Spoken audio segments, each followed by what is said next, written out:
Indian society उन teenagers को कभी एक्सेप्ट नहीं करती जो पार्ट टाइम जॉब करना चाहते हैं, अनटिल और अनलेस वो फैमिली गरीब हो या उस टीनेजर को उसकी फैमिली एक इनकम सोर्स की तरह देखती हो या एक एसेट की तरह देखती हो। एंड मैंने ये चीज़ एक्सपीरियंस की है, तो मैं इस वीडियो में तुम्हें यही बताऊंगा कैसे मैंने 1 साल फ्रीलांसिंग की है और उसके बाद क्यों मैंने फ्रीलांसिंग को छोड़ा और अभी मैं दोबारा उसे स्टार्ट क्यों नहीं कर रहा।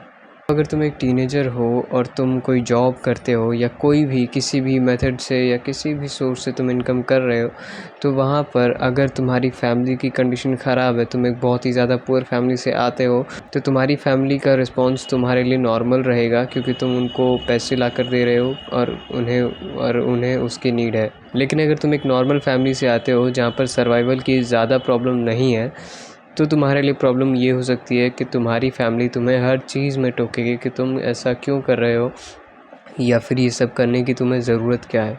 ऐसा मेरे साथ भी हुआ है। इवन मेरी फैमिली के साथ स्कूल वाले भी मेरी पर्सनल लाइफ में घुस चुके थे।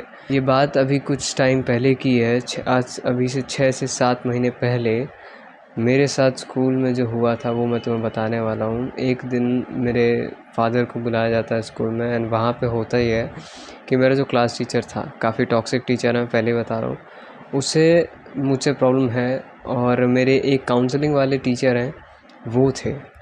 तो मेरे काउंसलिंग वाले टीचर को और मेरे पापा को दोनों को पता था कि मैं फ्रीलांसिंग करता हूँ एंड मैंने अपने काउंसलिंग वाले सर को ये बोल रखा था कि मैं काफ़ी ज़्यादा टाइम तक वीडियो एडिटिंग करता हूँ। तो इससे उन्हें थोड़ी सी प्रॉब्लम हुई थी एंड ऐसा क्यों है वो भी मैं तुम्हें आगे बताऊँगा। ऐसा एंड यही बात उन्होंने मेरे पापा से पूछी कि क्या आपको पता है आपका लड़का फ़ोन पे क्या करता है, ऐसा उन्होंने मेरे पापा से बोला। एंड ये चीज़ जो लाइन थी ये मेरे पापा पे एक गलत इम्पैक्ट डाल गई। मेरे पापा को सब कुछ पता था कि मैं क्या कर रहा हूँ एंड वहाँ पे सब लोगों ने डिस्कस भी किया कि मैं क्या कर रहा हूँ। तो वहाँ मेरे टीचर ने मेरे पापा से बोला कि इसको पैसों की बुरी लत लग जाएगी, इसलिए आप इसका काम करना छुड़वा दीजिए, इसका ध्यान पढ़ाई पे लगवाइए।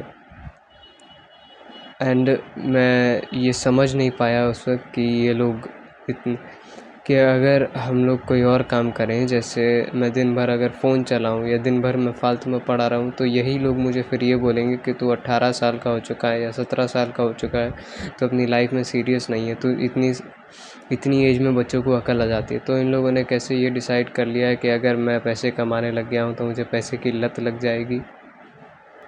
और पहली चीज़ तो ये है कि अगर कोई बच्चा घर के अंदर रह करके अपने दिन के 3 से 4 घंटे निकाल करके अपने एक टूटे हुए फ़ोन के थ्रू अपनी इनकम जनरेट कर रहा है, तो क्या उस बच्चे के अंदर इतनी अकल नहीं होगी कि क्या उसके लिए सही है और क्या गलत है।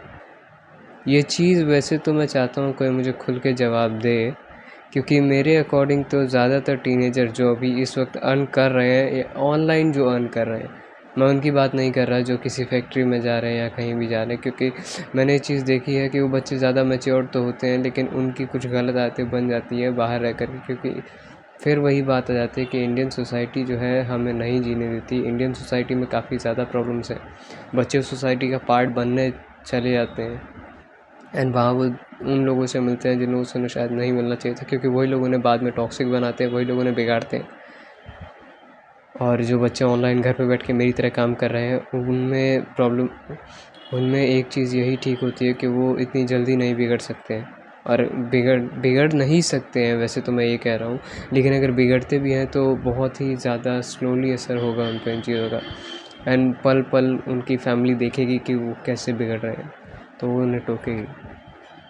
तो बात इसको छोड़ते हैं, पहले हम आगे बढ़ते हैं कि हाँ, मुझे उस दिन टोका गया था। उसके बाद से जब अभी तक मैं कुछ भी नहीं कर रहा हूँ तो मेरी फैमिली मुझसे डिमांड करती है कि मैं दोबारा उस काम को स्टार्ट करूँ, यानी कि मैं दोबारा फ्रीलांसिंग करूँ। लेकिन अभी मैं ऐसा क्यों नहीं कर रहा, क्योंकि अभी मैं इन चीज़ों से परेशान हो चुका हूँ। मैं साथ में कंटेंट मैनेज करना चाहता हूँ, मैं स्कूल मैनेज करना चाहता हूँ एंड अगर मैंने फ्रीलांसिंग को उसमें एक पार्ट दे दिया अपने दिन की, अपनी डेली लाइफ में मैंने फ्रीलांसिंग को भी घुसा दिया, तो फिर आई डोंट थिंक कि मैं बर्नआउट होने से बच पाऊँगा।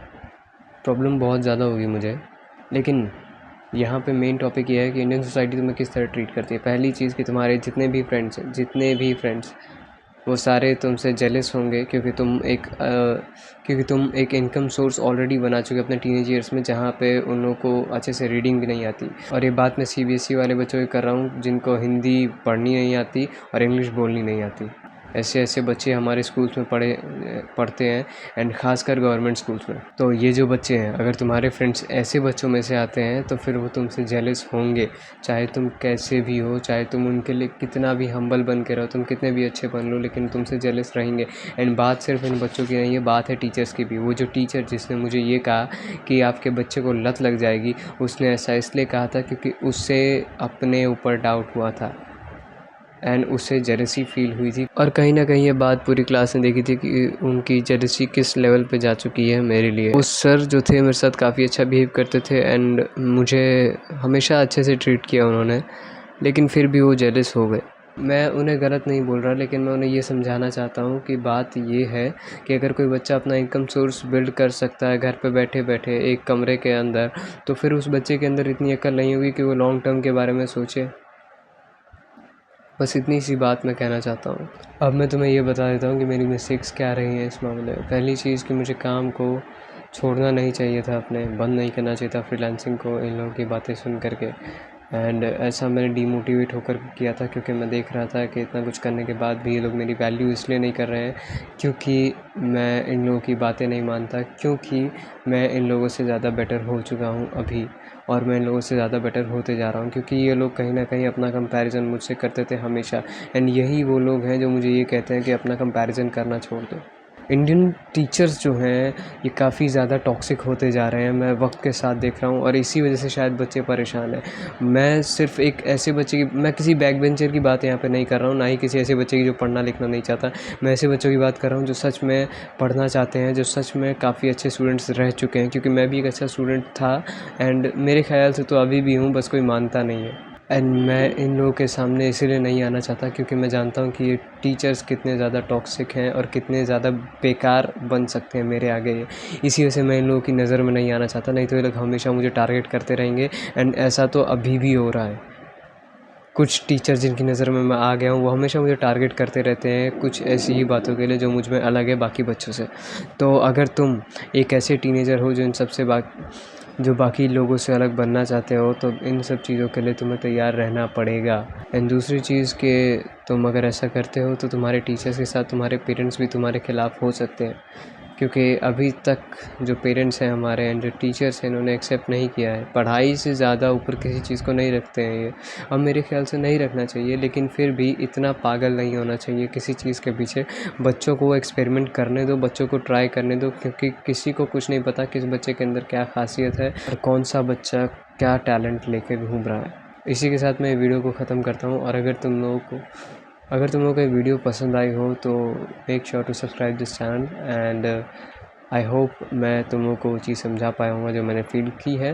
एंड अगर नहीं तो इसके रिव्यूज़ तुम लोग कमेंट में देना, क्योंकि मैं जानता हूँ मैं ज़्यादा यापिंग करता हूँ।